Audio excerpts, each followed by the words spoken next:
أعوذ بالله من الشيطان الرجيم. والمحصنات من النساء إلا ما ملكت أيمانكم كتاب الله عليكم، وأحل لكم ما وراء ذلكم أن تبتغوا بأموالكم محصنين غير مسافحين، فما استمتعتم به منهن فآتوهن أجورهن فريضة، ولا جناح عليكم فيما تراضيتم به من بعد الفريضة، إن الله كان عليما حكيما.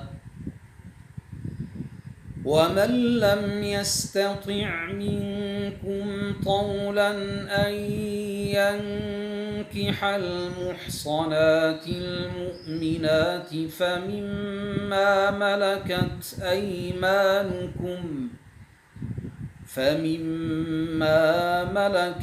أيمانكم من فتياتكم المؤمنات، والله أعلم بإيمانكم بعضكم من بعض،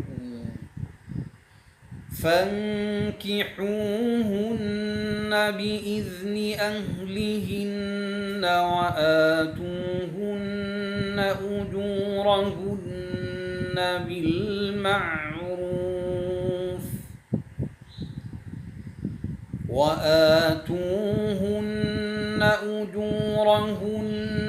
بالمعروف محصنات غير مسافحات ولا متخذات أخدان،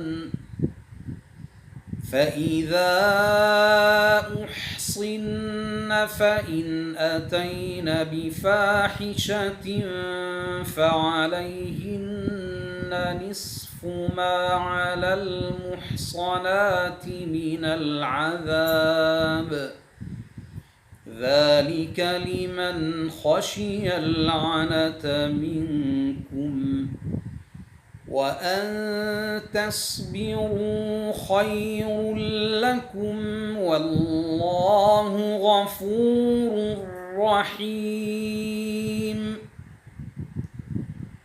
يريد الله ليبين لكم ويهديكم سنن الذين من قبلكم ويتوب عليكم، والله عليم حكيم.